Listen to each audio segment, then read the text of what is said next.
What is this really about? Ultimately, if you're going to have lasting change in anything, you're really talking about just raising your standards. I mean, I always tell people, if you want to know how to change your life, I give it to you in 3 words, boring as it sounds: raise your standards. And what does that mean? Corny as it sounds. Raise your standards. Oh, thank you for the breakthrough thought, Tony. I'm glad I wasted my time watching this little email with you. But think about it. Lasting change is different than a goal. You don't always get your goals, but you always get your standards. Maybe it would help you is to think about it this way. I try to explain standards to people with a different set of words. Think of it as everybody in life gets their musts. They don't get their shoulds. Like, think about it.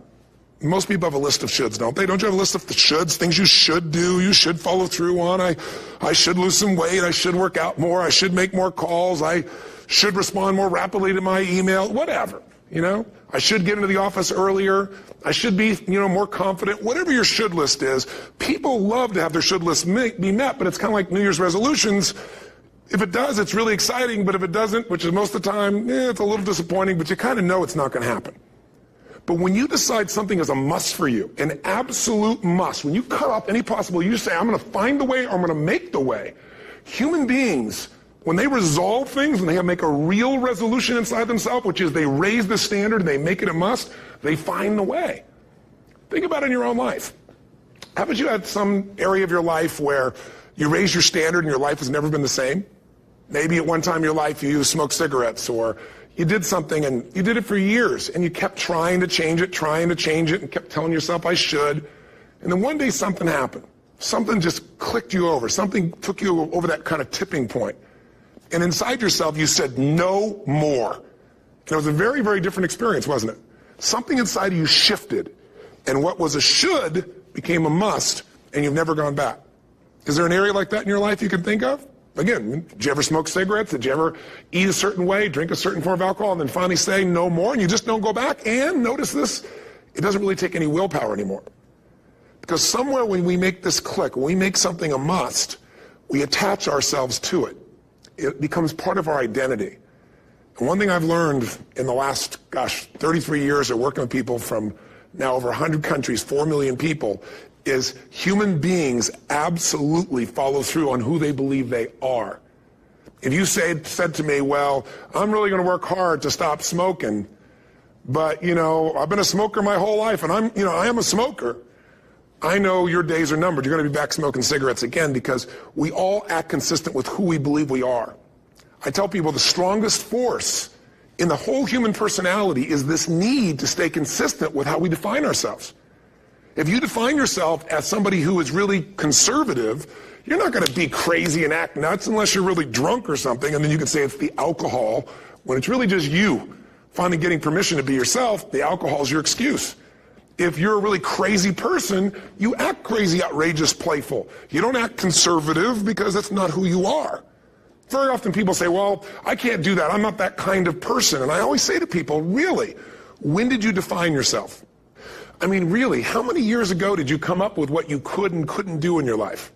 How many years ago? Most people, if they really look at how they're living their life today, it's based on a set of standards, a set of beliefs that they made choices about 10, 20, 30 or more years ago.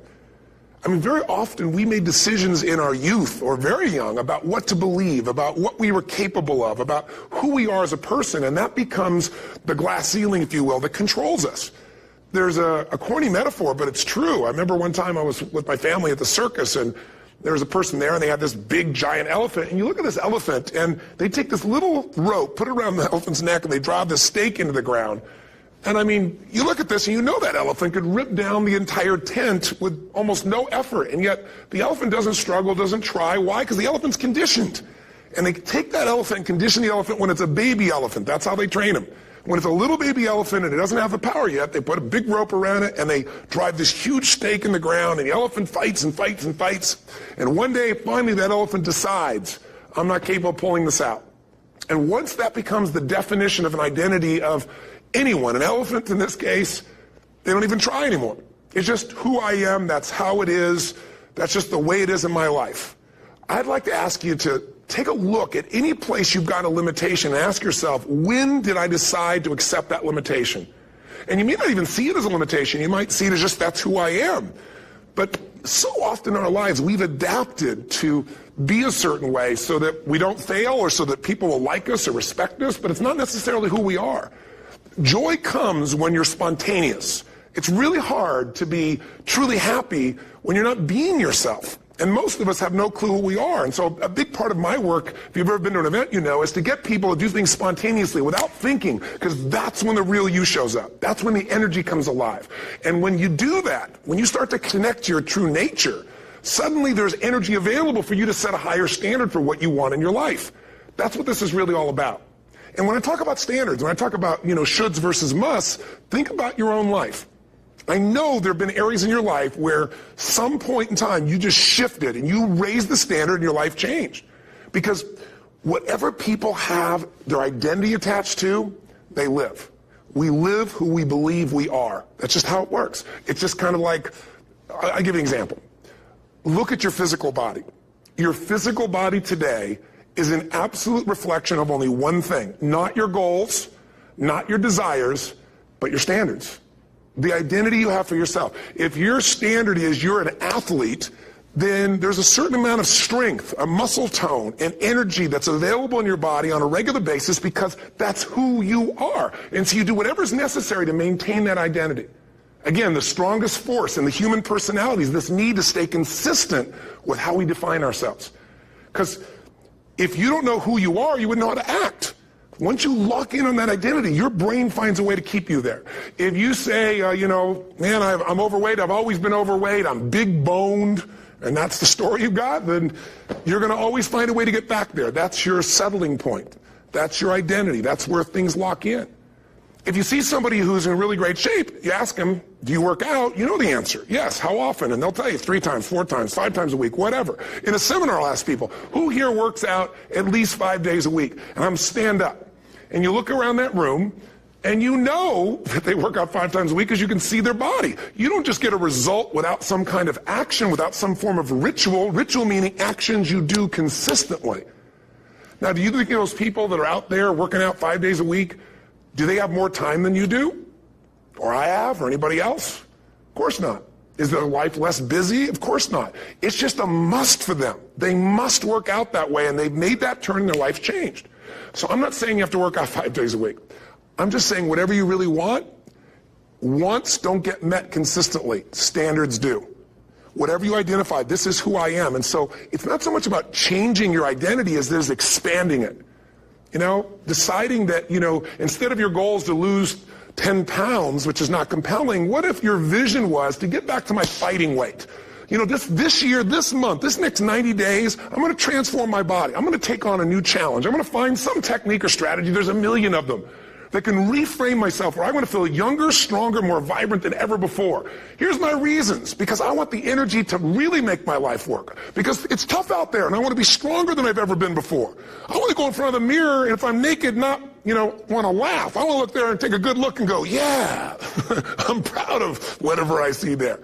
Whatever it takes, something's going to make you laugh, smile, something that's going to tease yourself, but something's going to move you to another level. If you identify yourself in a new way and you own that every day, and that becomes the standard of how you live, you'll find the way to make that standard real.